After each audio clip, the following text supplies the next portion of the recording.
Hello, health heads. Welcome and thank you for checking in to this dose of the Healthcare Uprising. I'm your producer in the back, Jeremy Carr, here with your host in the front row, Heather Pierce. So, what is it we're talking about today, Heather? This one's actually really different. It's an area that we have not touched on yet, but we've got Carolyn Davis, who is the new-ish and first time ever executive director of a nonprofit organization called We Are Healers. They are focused on essentially ensuring that Native American students in medical school finish and become doctors. There's a lot of obstacles to finishing, and they want to make sure that they end up getting those MDs and going back to their communities to serve their Indigenous and Native American populations and their communities of which they grew up in. So that's really exciting. A really special conversation, I think. Yeah, and interesting to discuss the cultural barriers, the financial barriers, Yes. all these geographical barriers, all of these Amazing. things that can stand in their way, and see how these guys are working in a real way to make it better, and hopefully, Yeah. see more doctors on the res kind of thing. So, sorry, I'm speaking Flagstaff now. Yeah, you are. Uh, so, without further ado, before I get off the rails, here's our conversation with Caroline Davis from We Are Healers.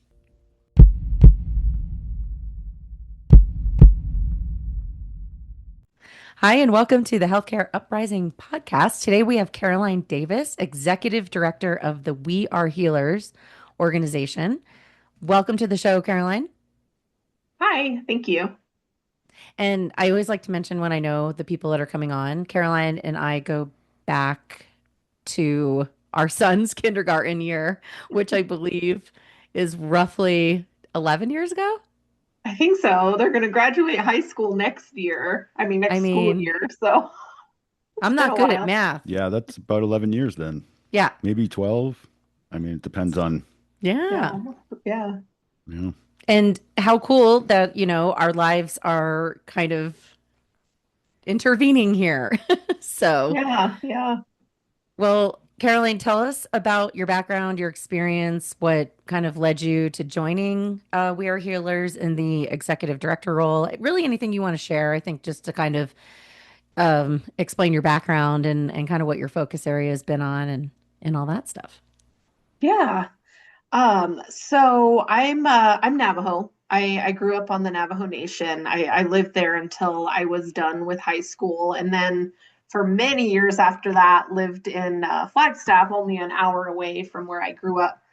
Um, And when I kind of decided where I wanted to go with my career, and I kind of accidentally came across public health, um, I went to New Mexico State to get my master's of public health there.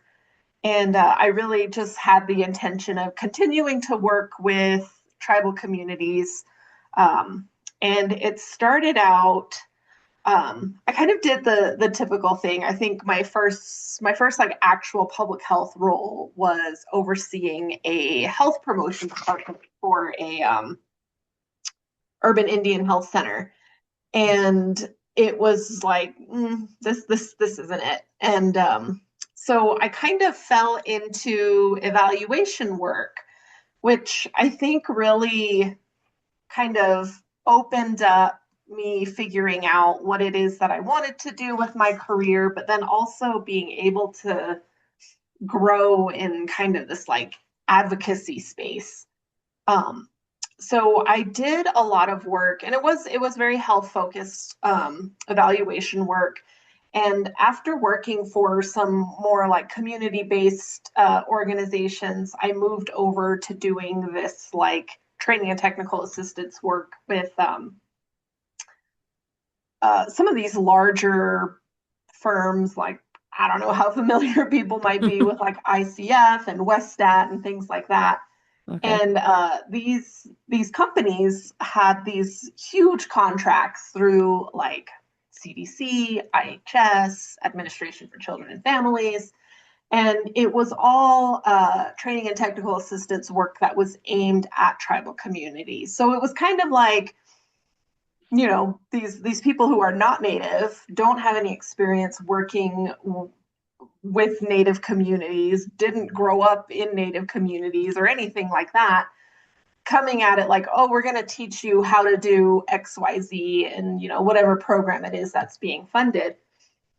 And I moved around quite a bit and I kind of gaslit myself a little bit, thinking that I was being flaky and it was like, oh, this isn't um, like maybe I'm just not dedicated enough to be able to do these roles. But after, I don't even remember exactly what it was, but there was something that finally made me think like, maybe it's not me.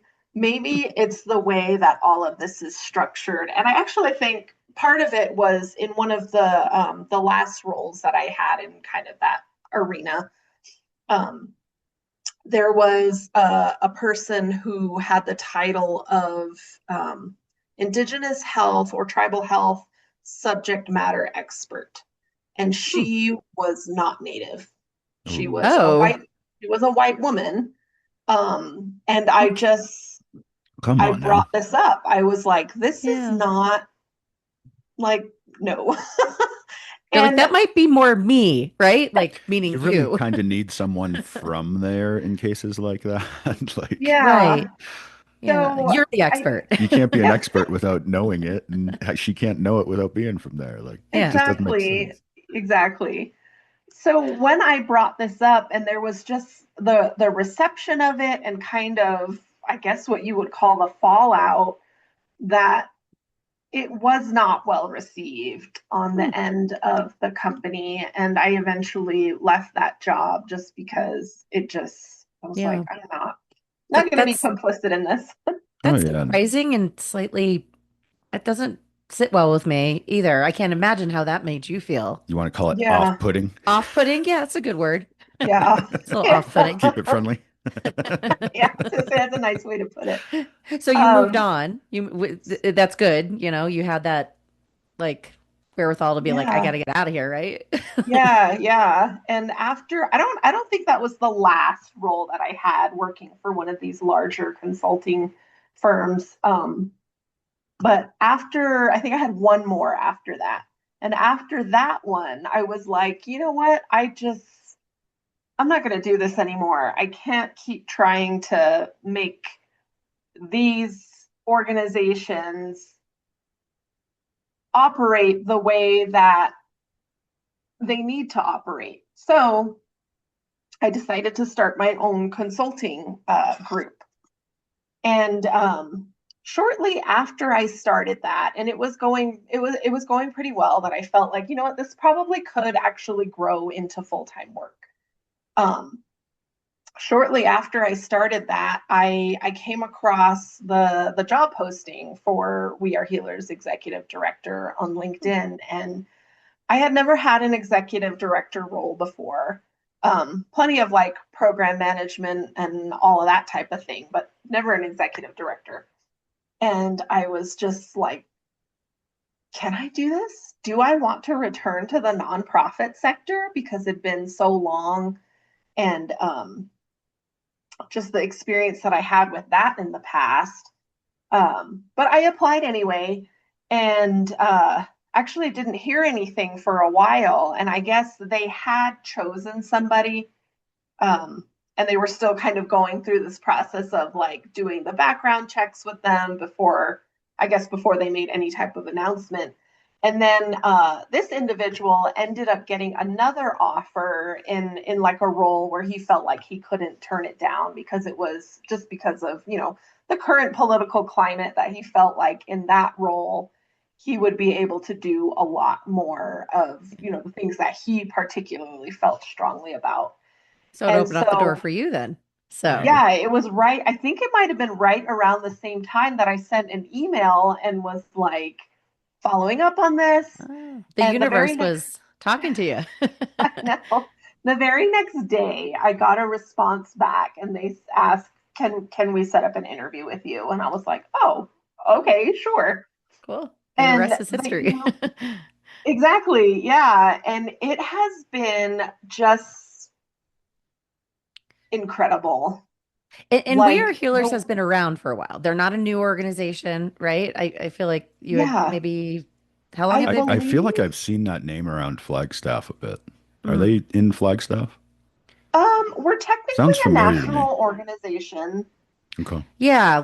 I've definitely heard this name before. Okay.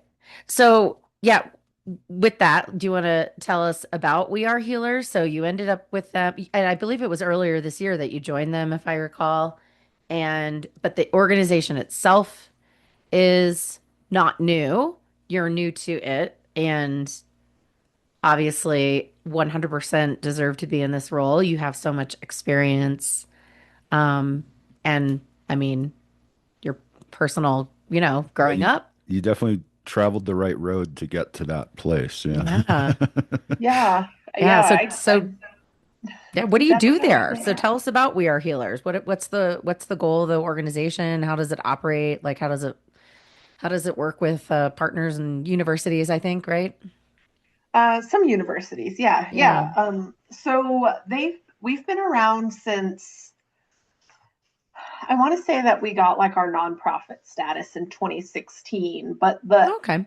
kind of like the foundation and the efforts that we still continue to do predate that because Hmm. we it was previously linked with a university in Wisconsin. Um, Okay. but it our founder broke it out and created a nonprofit.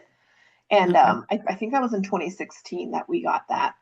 Okay. And yeah, I joined back in March, and I'm their first executive director.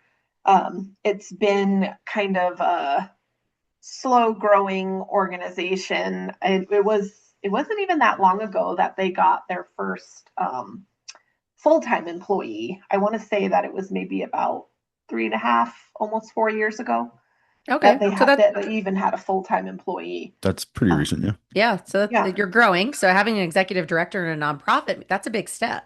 So yeah, that must yeah. mean the work you're doing is really valuable. So yeah, so what does We Wear Healers do exactly? So the foundation that it was built on was really to help Native medical school students finish medical school. Hmm. There are so many of these different factors that are unique to Native students, but on top of those factors, there's also that. So, like Native Americans make up roughly 2 to 3% of the population, but the number of physicians that are practicing is like less than point 1 to point 2% Oh, of Wow. all physicians.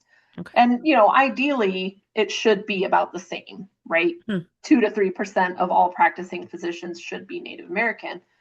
Um, but so a lot of these students don't have that connection. A lot of them are the only Native student in the medical school that they're attending. And it's not unusual for a lot of these Native students to get through medical school. And this is even true in kind of the world of like just the doctoral level degrees. I've heard this from so many of my colleagues that have gone through school to get their PhD that it is a very It's not traumatic easy. and triggering experience that they have going through that because it's not built for Native people. Mm. Like, some of the things that they've encountered when they need to return home. And, when there's like things like lengthy ceremonies that, they're accused of cheating, they're accused of, just like not being dedicated to the work that they need to do, or that they're not putting in the same level of work that other students do. And it's just not, it was not a system built for Native American people. It's not understanding of our culture and the things that we Mhm. experience, um, and just I the mean, way that it's even taught. I've You know, seen people go through grad school, and I think it's traumatic for everybody, oh, honestly. sure, You know? yeah, yeah, yeah. It was a system built by white men for men. That's what I think, Mm. by white And men for white men. yeah, and but even I've seen white men go through master's degrees and PhD programs, and even for them, it's like It's it's literally dehumanizing. consumes their whole life while they're Hmm. doing it. Like they literally have Hmm. zero time to do anything else. Yeah. It's It all, is. and they are traumatized by it. Like it is a traumatic experience. So when you're coming from a totally different culture, because it is a white man's culture, that whole program, and even for them, it's traumatic. So when you're coming from a different culture and trying to do that, I Mhm. can only imagine. Mm, I can only imagine how difficult that can be. yeah. Yeah, Yeah. and it's just very, one of the other things too, that there are many native cultures, if not all of them, that there are, beliefs around um, not directly observing death. And that's like a big part of going through Oh, medical Oh, training, of yeah. needing to do like the working with cadavers. And okay. there can be, things that you need to do to prepare in order to do those things. And, that can be something that's problematic for the educational institution, because it's like, well, we can't give you this special consideration, whether that's needing to travel home in order to have like a protection ceremony done, or just being able to have that extra time to be able to prepare for to participate in this activity that is just in direct conflict of what somebody might have been taught their whole life. Gosh, I would have never thought of that. Yeah. Yeah. Yeah. Wow. Like I never, like that would have never occurred to me. But now that you say it, I mean, I Yeah. obviously don't know as deeply about Native Navajo or any, Native American culture or tribal culture that exists because I am a white woman. At least I feel like living here in Flagstaff, we're pretty exposed to that kind of stuff, the cultural, Much more than most. Yeah. much more than most. Yeah. But at the same time, like, would have never occurred to me. Yeah. I know, and One I of knew that too, and I still wouldn't have thought of that in yeah, connection with that. one of the things that I learned since starting, that I was like, wow, that is something that I never thought of. That one of the biggest, I guess, predictors, or the things that contributes to Native students not being able to successfully complete medical school is size of family. And I Hmm. was like, Size of why family. is that? Size of family? And it's because of the likelihood of family emergencies or deaths in the family coming up. And, that opens like a whole other window to like social determinants of health, because, we Right. know that suicide is so much higher in Native communities. We know that Mm. like homicide is so much more common in Native communities, and all of the things that contribute to that. So the likelihood of, these terrible things happening within families is far more likely when your family is larger versus that Mm. more Western, very nuclear family where it's just a few of Mhm. you. Right, because there's no leeway in medical school to be like, I have to leave for 2 weeks to go deal with Mm-hmm. this, and then I'll come Exactly. back. Like they don't let you just do that. So Exactly. so Yeah. therefore it's really easy to drop out Like or that's not crazy. complete. So We Are Healers intends to show up for those students to help them get all the way through and therefore putting more doctors out into the universe to serve their people, right? Yeah. How Yeah. do you do that though? Right. What's the So application? Yeah. there's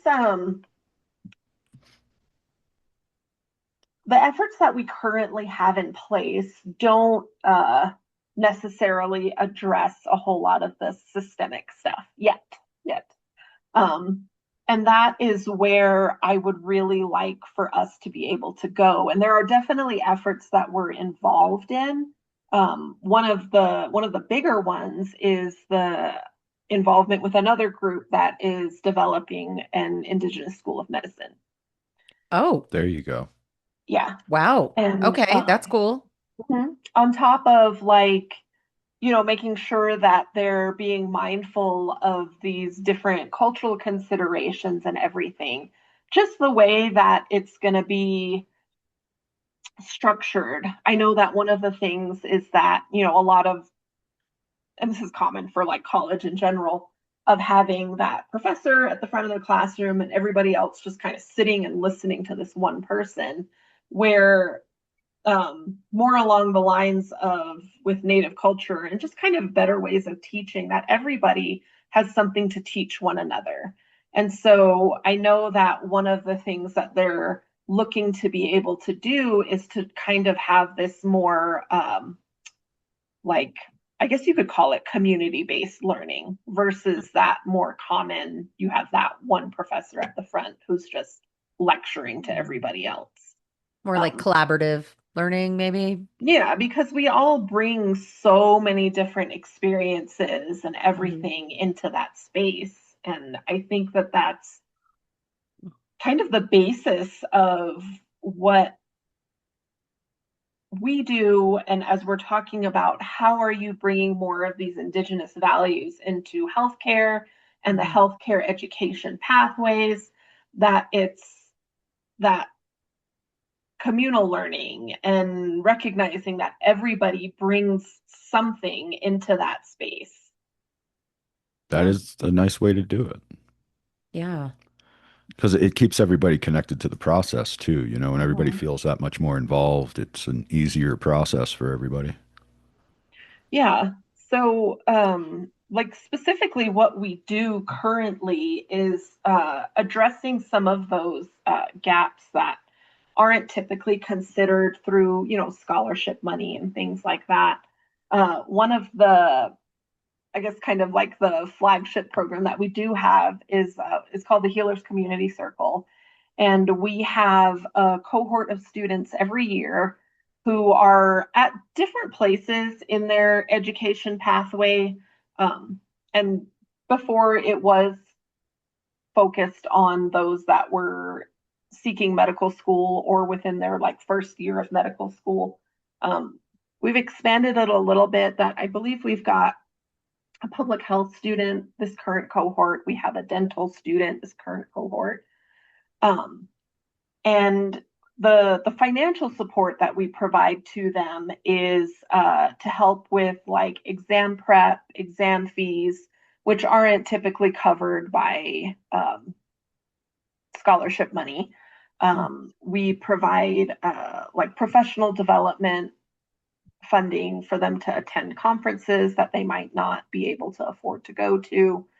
Um, and then we also have like a travel home um, funding that they have access to, because medical school, a lot of the time, they're needing to travel at least states away, if not completely across the country, And to that's be able expensive. to attend. Yeah, Yeah. yeah. Yeah. Yeah. So, funding to be able to help them travel back home, make sure that they kind of maintain that connection with their communities, or if Hmm. there's things that come up in their family.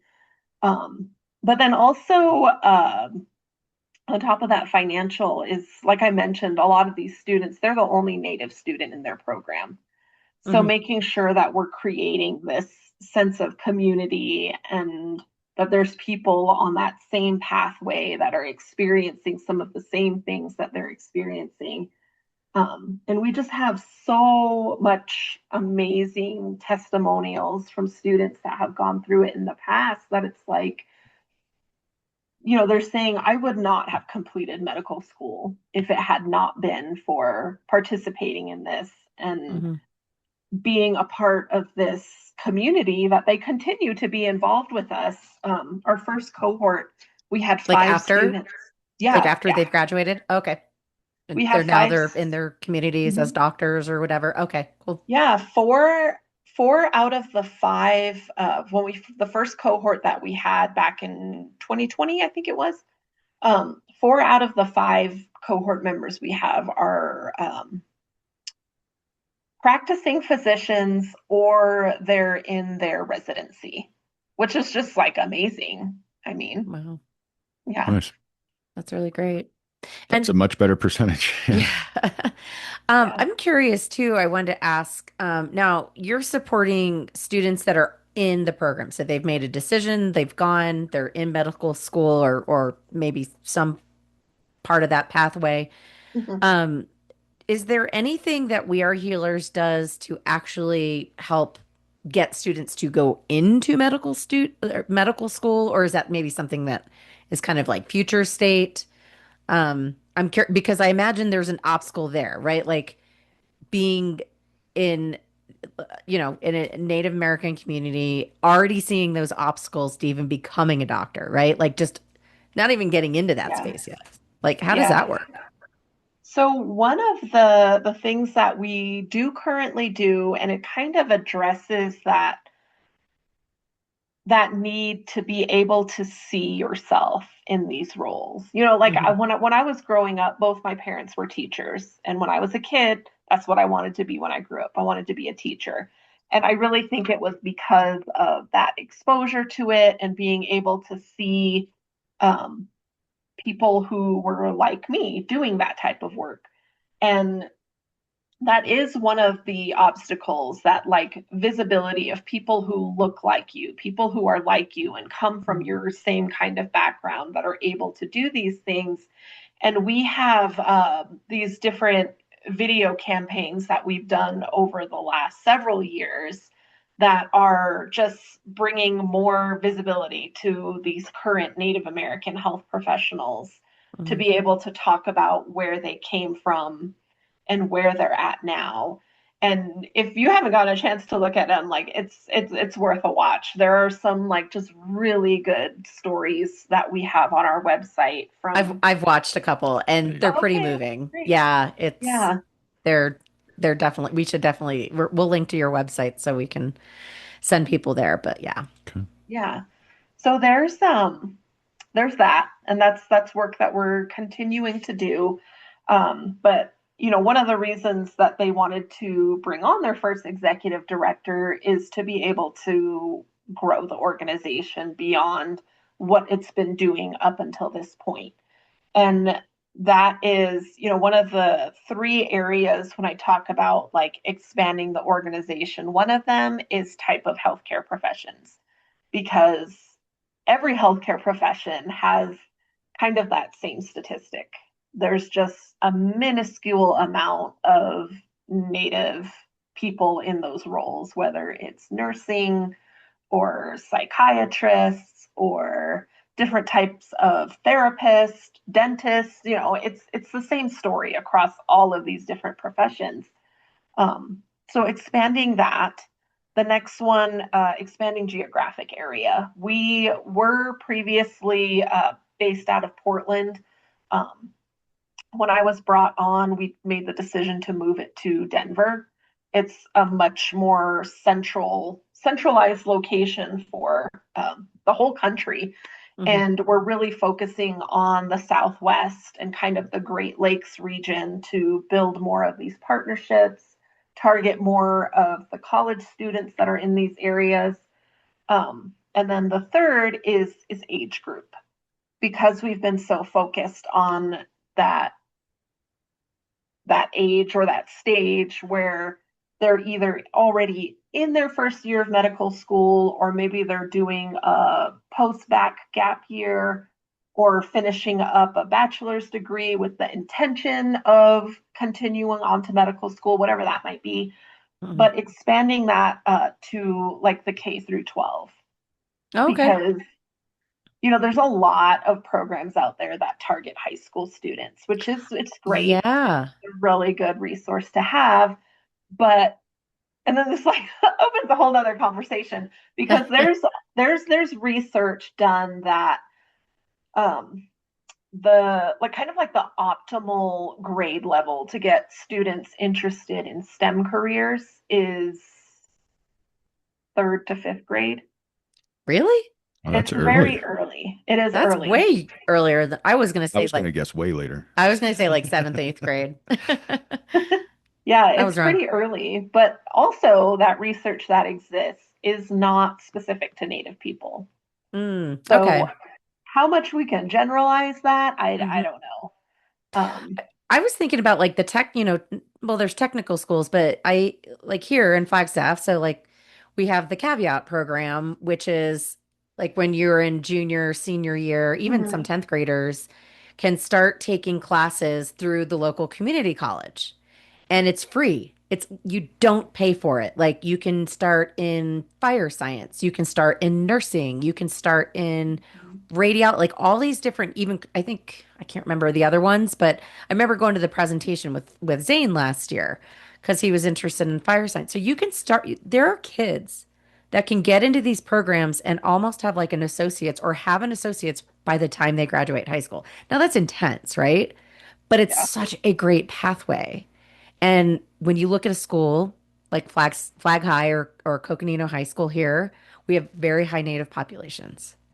There is such a wonderful way to get in front, and we have all of these great organizations that help Yeah. support those students in their education, and they're so proactive about it. Like I could just see that being such a great channel Oh for yeah. getting them in Yeah. earlier. Yeah. That's one of the things. I've got so many things like just stored in the back of my mind for like I'll there's get to going to that be an later. opportunity. Yeah, there's going to be an opportunity to use this later. Yeah. I one of my first roles I had was actually doing related work. I worked for the area health education center there in Flagstaff. Oh, okay. And that like that's the whole point of these programs is to get more healthcare professionals in rural areas. Just in And general. just In in general, general, yeah. yeah. And Yeah, I was that's hired to build out this program into the many tribal nations that are in northern Arizona. mhm. And just the kind of the stark difference that you see because I was like involved with I got asked to judge at a HOSA competition. I don't know if you know what HOSA is, I the don't. health health occupation students of America. It's like one of those high school Hmm. programs for, specific to a certain industry. And this one Hmm. was for healthcare professionals.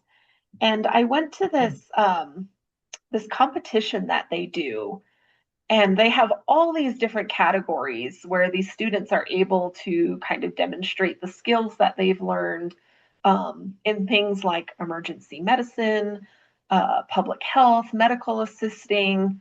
And it's programs that they have in their schools where they have somebody being able to teach them these things. And I think they're structured a little bit different, that some of them are like those that it's like a partnership with like a community college where they're Hmm. actually getting college credit for participating.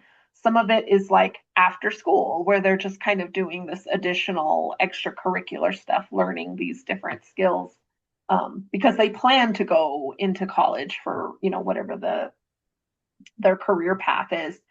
But these students were amazing. Like these were like sophomore, junior, senior high school students that already have these like amazing skills. And this was not native students. Um, but when I was working on building out these programs, there's just so little resources. Like one of the main program that they had, and it was like a career, what do they call those, the career vocational education, Something like technical that. education, something like that, Yeah. but the high Yeah. school path. Yeah, Yeah. same thing like what you were talking about. Yeah. Similar to the caveat program. Yep. Yeah, yeah. And they had their only pathway that they were focused on these schools on the reservations was um certified nursing assistant, which you Hmm. actually don't see a whole lot of anymore. That has kind of been replaced with the medical assistants Oh, who okay. have like a larger skill set and they can do additional things that a CNA can't. Right. Or So like the that rise of the PA too, right? Like that's yeah, another yeah, one. yeah. It's been replaced. I know Hmm. it still exists, the jobs, like Yeah. that is still a thing, being a CNA, but you don't see them anymore in like doctors' offices, and Yeah. everything was replaced by the medical But assistants. even that's just an interesting point too, is just that the roles, like literally like clinical roles are changing.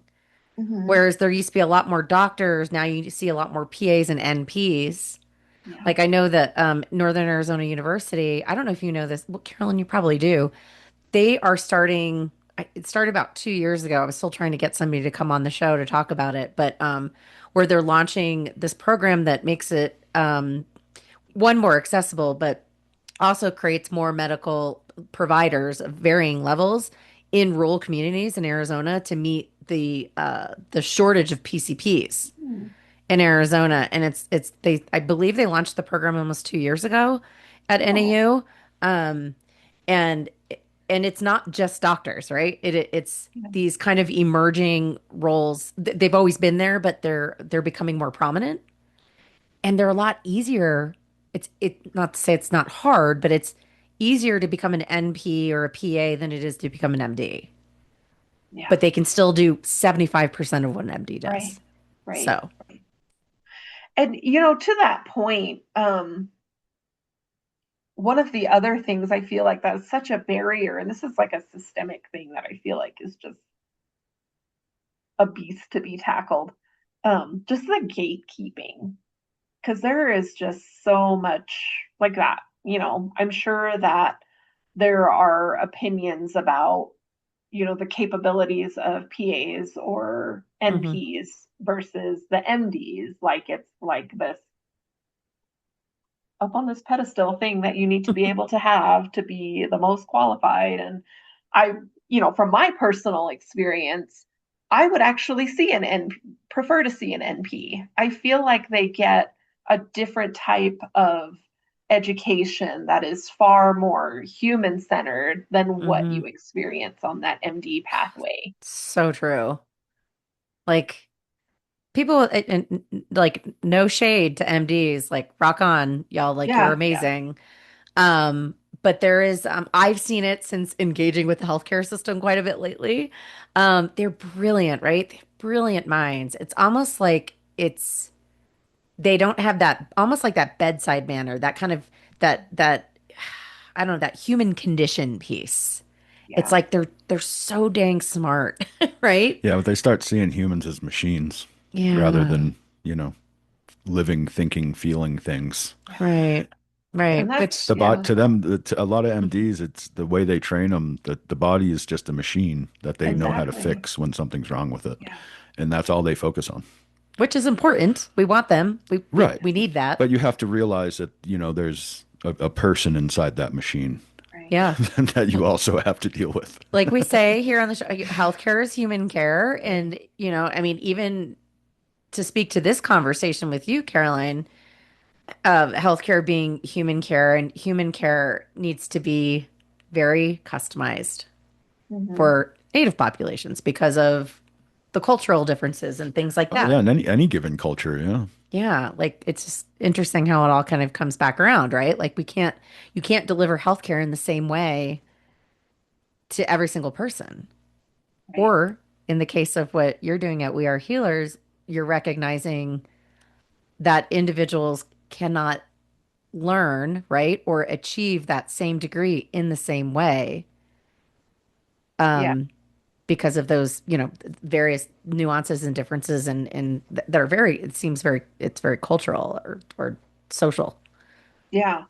And that's really kind of the basis when you talk about like bringing Indigenous values into healthcare, that it, the word holistic is tossed around a lot, but really like looking at somebody as a human Hmm. and all of the different things, not just the physical and the mental, but you're talking about the spiritual and emotional health, but then also, what kind of community they have, what is their like social Or lack of experience, community, yeah, right? Yeah. what Yeah, are those social determinants of health, because those are things that a lot of doctors aren't trained to be able right, to address. It's Right. right, like, I'm Right. going to give you these instructions and this is what you need to do, and it's like, what if I can't? Because, right. and this is particularly true in rural native communities, that it's just, you know places that still don't have um, running water in their Yeah. homes. Um, Yeah. don't have, maybe don't even have electricity or, Mm-hmm. you know, things like that, that it's like you give them these things, or maybe somebody who's going through like physical therapy and they're told that they need to do it to go in once a week, but they live two Two hours hours away. away from the nearest Yeah. physical therapist. It's, yeah, there's just not that really truly holistic view, because like, like you said, they really look at the body as a machine. And that's Mm-hmm. how, western healthcare, western medicine has always looked at it, and we still continue to, right? Like it's like, oh, we got to treat the symptoms Mm-hmm. versus looking at what is actually causing these things. And which leads me to think even more about how many questions I have about this uh, Indigenous school of medicine they're starting. We, Yeah. we need to talk to somebody who's starting that school because I already have so many questions. Where is that happening, Carolyn? Do you So know? it is still in a in pretty early stages. Oh, okay. I know that they've had like some discussions about having different locations where students would be able to have these like different experiences, because Southwest tribes are going to be very different from Plains tribes, and those are going to be very different from Alaskan tribes. It's I have a um question about that. I'm so glad you yeah, just mentioned that actually, because and sorry, continue down your path and then I'm gonna throw my question at you. yeah. Yeah. So that's and I mean, this is all like still, I think a lot of it still is in the discussion phase. I don't want to speak too Okay. much to it, Yeah. but I know But it's that that was one happening. of the, yeah, that was one of the things that they were wanting to be able to do, so that students are getting this really well-rounded experience of training in these different communities. Hmm. So The different, just the different mentality they could approach it with could be a really cool thing. yeah, I have a yeah. lot of questions about that. He's like, really need to talk That's about this. definitely a future episode. Yeah, I mean, just the fact that it's happened, like it's being talked about, right? That Mhm. this is even being considered, and it's hopefully will come to fruition. Like that's innovation, right? Like that's what we talk about on the show all the time. Innovation shows up in so many different ways. It doesn't have to be an app, right? It can be things that like what you're doing with We Are Healers, or a medical school, an indigenous medical school, which to me also, I love this because it's 2025 and I know like things don't feel good right now for a lot of people, but like this is we're elevating that. And that's what we should be doing, And not going back. and it's another way we talk a lot about how we need to take the Eastern and Western, the best of both, and put Yes. them together. That a school like that could help push us that way too, Hmm. which Yeah. is a cool thing. So the different tribal nations, how does that look for like we're very used, we know so much about, Navajo and Hopi, other Southwest tribes, but like you mentioned, like Plains tribes or even up in Michigan, in the Great Lakes area. What, how are they different? Like in terms of going through, do they have different issues or obstacles that are being addressed in terms of getting them to graduating and becoming doctors that you deal with? Yeah, I actually think that that is actually a really shared experience Okay. across any tribe. Like those obstacles that we encounter, starting from the quality of the schools that, and I hear these great stories that now that's being addressed, but in the past, for like people who are at the age now to be going into medical school, that the quality of the education that they received wasn't great. Mm, So starting from that point, that's like a shared experience that a lot of Native communities have. um, and a lot of those other social determinants of health, with like access to access to healthcare, hmm. access for for your parents to have a job where they can actually like financially support their own families without having that stress And like that shows up in so many ways. I don't, Yeah. like I've been in that situation before where you don't have enough money to pay for everything. And just Yeah. the stress of that and how that impacts everything going on in your life. And like with your kids and just how that gets passed along with them. I mean, there's just so many of these things. And that is like an unfortunate shared experience that Native people have Hmm. across Turtle Island and, beyond that. And it really is like just this whole other can of worms just because we all have that same experience of how we were treated once, you know, all of the colonization of our country and Hmm. having our land taken from us and all of those things that have resulted from that since that really is a shared experience. I think when I talk about like the differences, it's just making sure that in these programs or when anybody's working with tribal communities that we're not a monolith. It's not like, oh, Native people, like slap a feather on it and it's good. It'll be good for all Native communities. And that's kind of the approach that you've seen in a lot of places. One of the Hmm. things that like I would love to be able to do, and we actually just submitted an application for this, I had this really great conversation with this group of people a while back. And surprisingly, that they had found that one of the areas that middle school students were interested in was traditional medicine and Really? traditional healing, which was Oh, I like, love that. that's We interesting. we've been really touching on that stuff and this whole like Eastern versus Western, and we should have been listening to the Eastern and even like shamans. We were just in a recorded Our last yesterday. episode ties into a lot of what you're It talking about. really does. And like that's meaningful. And we have ignored that. Mhm. And it's like, pay attention. That's really interesting that you're seeing or hearing about We this. were talking about generational trauma Generational trauma. Yep. from a psychiatric point of view in our Hmm. last Yeah. episode, Yeah. which is Yeah. exactly what you're talking about. Yeah. Right. Yeah. So So, that's really interesting to hear that that interest is there.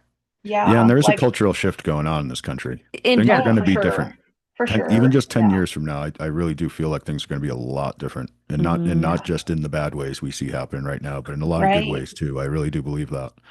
Yeah. Yeah. I think so too. But we came up with this idea and proposing this, which it would be amazing if we get the funding to be able to do this, to you to like leverage that interest in the traditional healing and traditional medicine to kind of introduce the field of these different healthcare professions, but also coming at it from this point of like shifting the narrative Mm-hmm. because you're coming into it with this like really strong understanding and knowledge of your traditional healing, your traditional medicine, depending on what tribe you come from.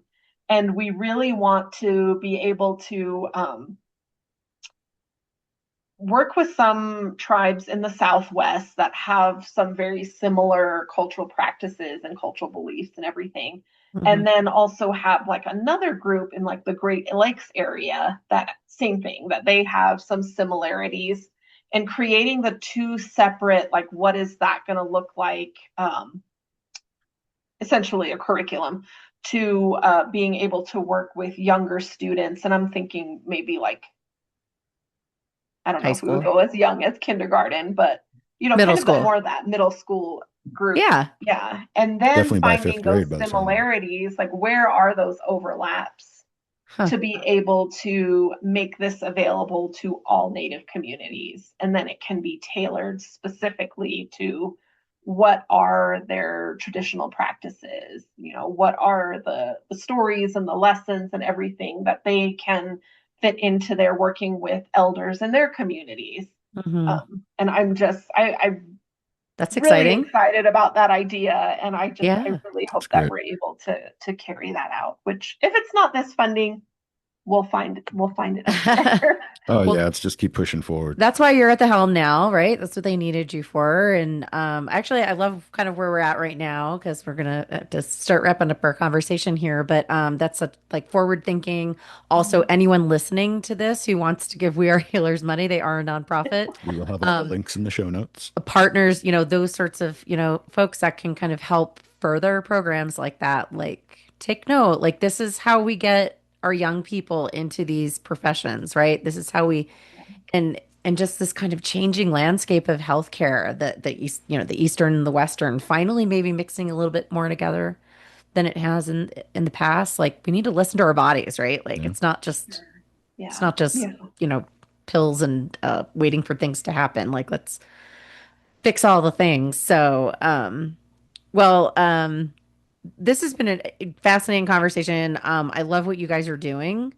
I just think this work is now more important than ever to be a part of this. Um, we need to keep progressing forward and supporting our native and indigenous people because they're an important part, I think, of who we are. So I'm here for it.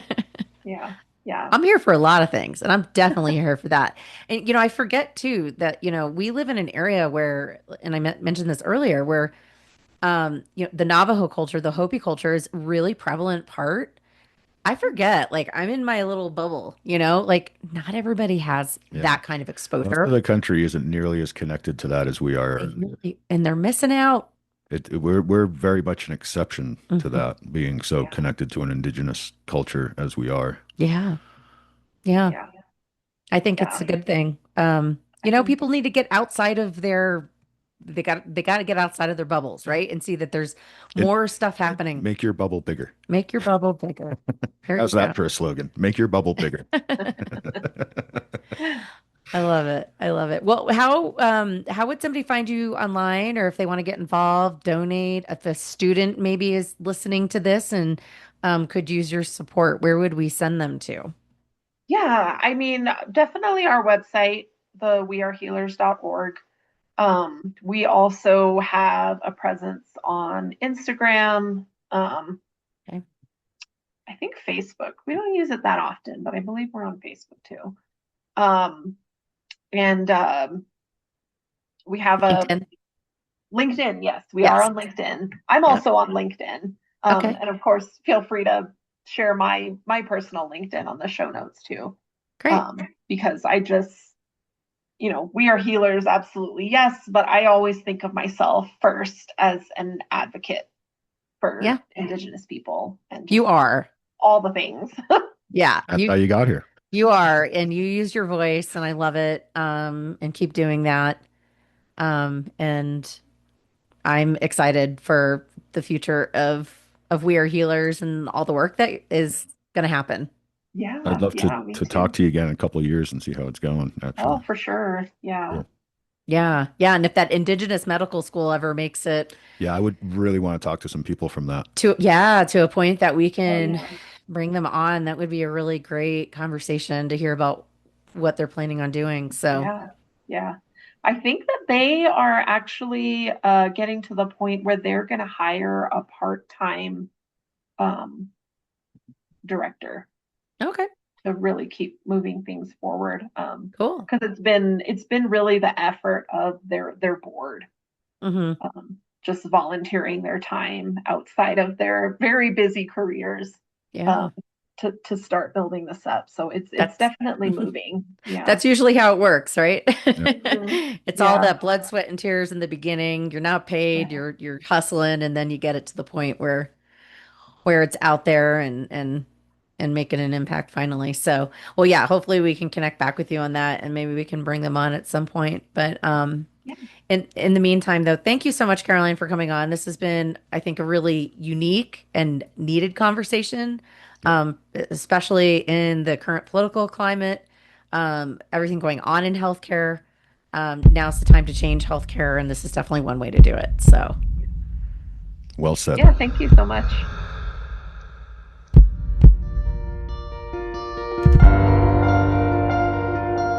Thanks for joining us on the Healthcare Uprising. Make sure to hit those like and subscribe buttons before you go, and take a moment to think of a friend and hit that share button. You can find us on all the major audio platforms, and we've got video on YouTube and Patreon, patreon.com/healthcareuprising, if you want to watch us in action. You can also find us on social media on LinkedIn, Blue Sky, Instagram, and Facebook. Just search Healthcare Uprising to find us. And if you're a new company or a creator with a cool new product for the healthcare space, or if you're someone with a personal healthcare journey and you'd like to share it with us here at the Uprising, please email us at healthcareuprising@gmail.com, and we'll get back to you about coming on the show. That's all for this dose of Healthcare Uprising. Till the next time, keep looking for the good in the world, because sometimes it's where you least expect it.